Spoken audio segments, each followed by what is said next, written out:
Bienvenidos a la clase número 11 del curso de 3D Math. Hoy vamos a ver la matriz de proyección ortográfica. Vimos la clase pasada la matriz de escala. Si no la vieron, es necesario que vean esa clase porque tiene todo el- el contenido necesario para poder entender esta. Vimos que esta es la matriz de escala para escalar a lo largo de los ejes cardinales X y Z, que son el 1, 0, 0, el 0, 1, 0 y el 0, 0, 1. Ahora, ¿qué pasa si alguno de los factores de escala, al menos uno, es cero? ¿En qué se transforma? Se transforma en lo que se llama la proyección ortográfica. Bueno, ¿qué es la proyección? La proyección es una operación que reduce cualquier dimensión. Si el factor de escala es cero en cualquier dirección, de esa forma se la logra. ¿Qué es lo que pasa? Todos los puntos van a ser tipo aplanados o proyectados en un eje en particular en 2D o en un plano en 3D. Este tipo de proyección que acabo de describir se llama la proyección ortográfica o paralela, ya que las rectas de los puntos originales a sus contrapartes, que son las que son proyectadas, son paralelas. Ahora, ¿qué ejemplos tenemos? Fijémonos la proyección de B1 de este vector sobre W es este vector. La proyección de B2, que es este vector sobre W, es este vector de acá. Vimos algo de proyecciones en la clase número 4, creo, donde vimos el producto punto. Bueno, eh, el producto punto está íntimamente relacionado con la proyección en los vectores. Acá tenemos otro ejemplo. Si proyectamos el vector A sobre el vector B, este es el vector resultante. Bueno, si hablamos de 3D, tenemos dos tipos de proyecciones. Esto es a modo informativo, es para que se trate de ver su aplicación. No vamos a ver esto en profundidad. Esto sirve más para computación gráfica o afines. Fíjense que comúnmente en un videojuego, en una película, cuando se hace algún render, digamos, tenemos un observador que es la cámara, el escenario en 3D y tenemos dos planos, el plano cercano y el plano lejano. Y usualmente tenemos otro plano, que acá lo han situado en el plano cercano. Toda la escena es proyectada, que es 3D, es proyectada en dos dimensiones y esto es lo que termina mostrándose al usuario. Entonces esto se realiza con una operación de proyección. Acá fíjense que es parecido, nada más que el plano lejano y el cercano tienen la misma longitud, las mismas proporciones, y se proyecta la escena en 3D en un plano en 2D. Acá pueden ver la diferencia entre la proyección de perspectiva y la ortográfica. La perspectiva es usualmente la proyección mediante la cual funciona el ojo humano. Objetos que están más lejos, ustedes los ven más chicos de los objetos que están más cerca, donde la cama son ustedes mismos, son sus ojos. En cambio, en este tipo de proyecciones, como vimos, las rectas de los puntos originales a sus contrapartes proyectadas son paralelas, por eso se ve la geometría del mismo tamaño sin importar la distancia. Pero al fin y al cabo lo que a nosotros nos importa en esta presentación es que entiendan que esta escena 3D se proyectó en un plano, lo mismo que esta, y acá es porque estamos trabajando en tres dimensiones, en dos dimensiones se proyecta todo en uno de los ejes o en un vector en particular. Acá tenemos otro ejemplo. Si este Mario en 3D se proyecta en alguno de estos seis planos, fíjense cuál sería el resultado, ¿no? Se pierde claramente información. Ahora, ¿cómo vamos a proyectar la geometría, en este caso un segmento en 2D, sobre uno de los ejes cardinales, es decir, sobre el eje 1, 0, que es el de las X, o 0, 1, que es el de las Y?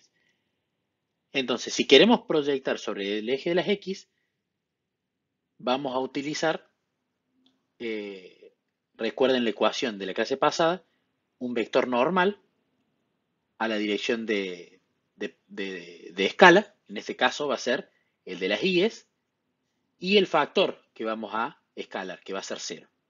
Fíjense que vamos a usar el de las Y's, no el de las X para proyectar sobre X.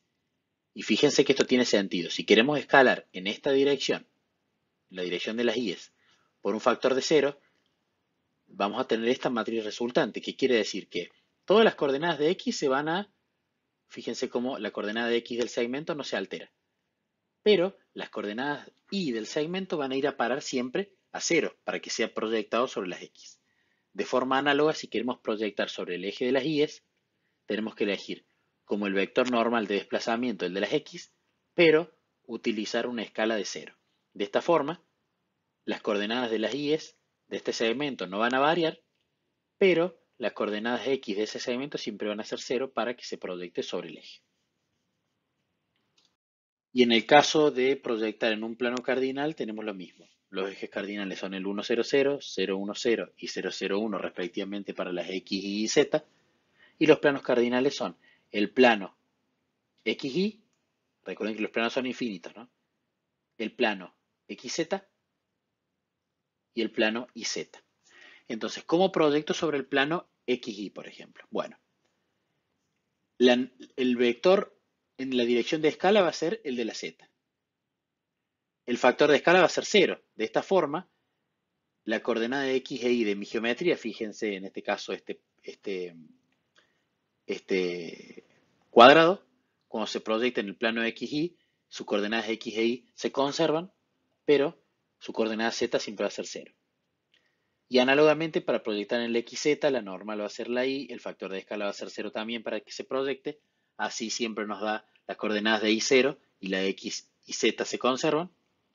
Y para proyectar en el plano YZ, la normal va a ser el eje de las X, el factor de escala va a ser 0 de nuevo porque queremos proyectar, y de esa forma se conservan las coordenadas YZ, pero la coordenada X va a ser siempre 0, entonces nos permite la proyección sobre este plano. Fíjense que lo que estamos haciendo en realidad es descartando una de las coordenadas, ¿no? Porque al multiplicar por la escala 0 en una de esas coordenadas en particular, la descartamos. Hacemos que siempre tenga el mismo valor. Bueno, ahora vamos a ver cómo proyectar un vector en una línea arbitraria. Pero esta fórmula va a funcionar únicamente si la línea pasa por el origen. Esa es la condición.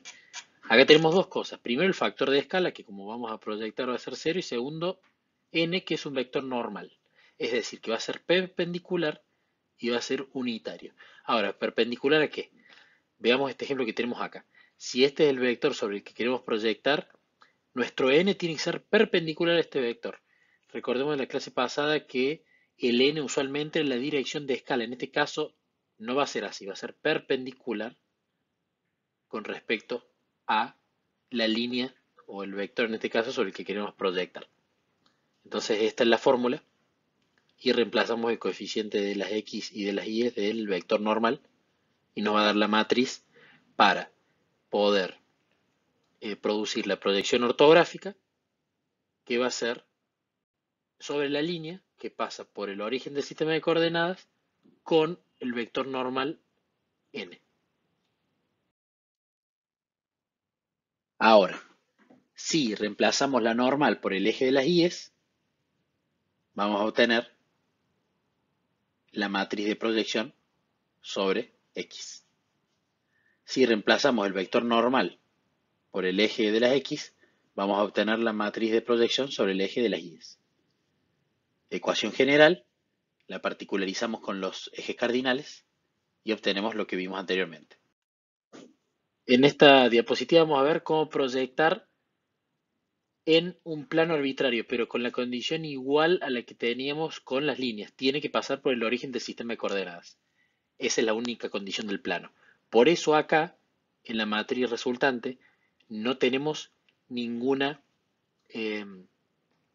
característica que nos muestre cuál va a ser la posición del plano, porque recordemos que para un plano necesitamos un punto de ese plano y el vector normal. Esas son las dos condiciones necesarias para poder hacer una de las ecuaciones del plano.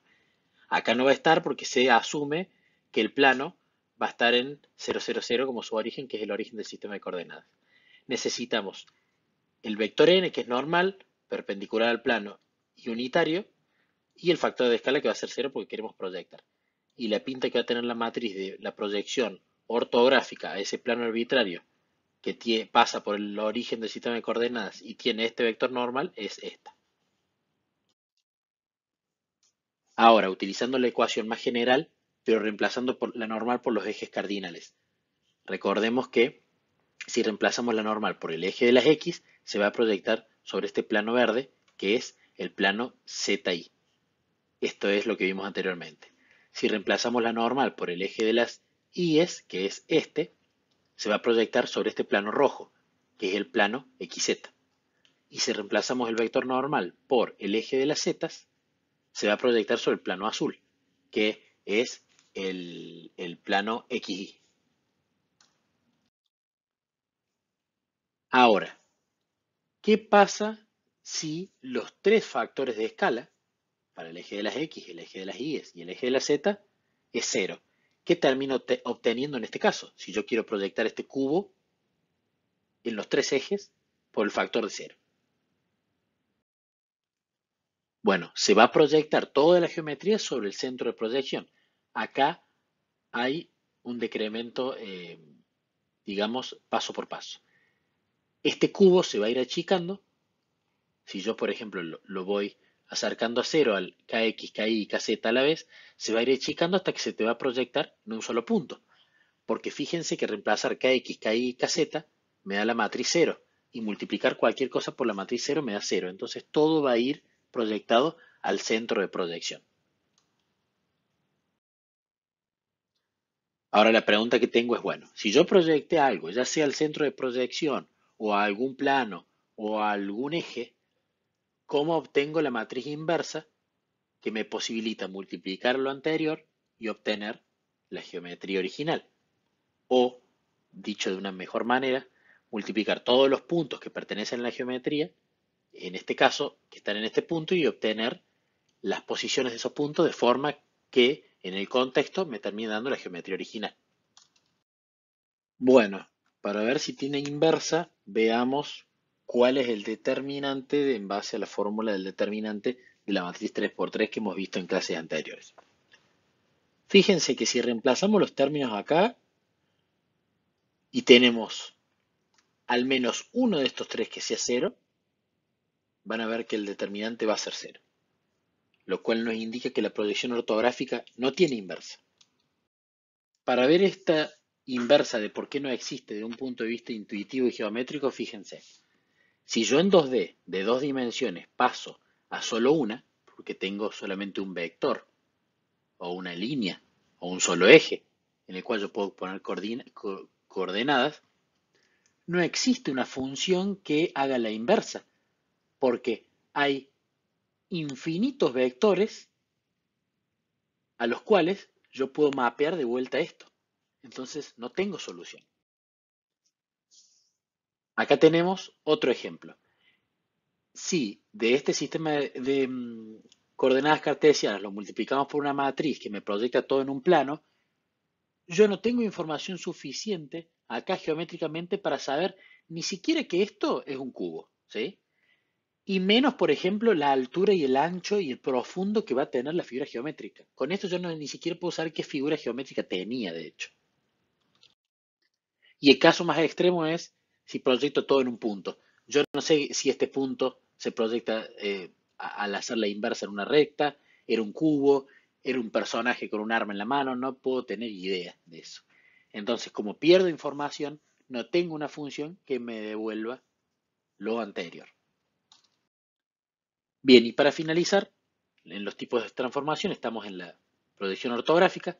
Fíjense que no se preservan los ángulos porque justamente estamos proyectando, que no es inversible porque el determinante es cero, que las áreas por supuesto no se preservan porque vimos que el cubo, por ejemplo, se podía proyectar a un plano, que las longitudes no se preservan y todo esto produce que tenga las características que estamos viendo acá. Fíjense que tenemos el ejemplo del vector proyectado sobre otro vector y también el de un cubo proyectado sobre un plano que me termina dando el cuadrado. Hemos llegado al final de la clase número 11, esperemos que se haya entendido todo. Los esperamos en la clase número 12 sobre la matriz de reflexión. Que Dios los bendiga.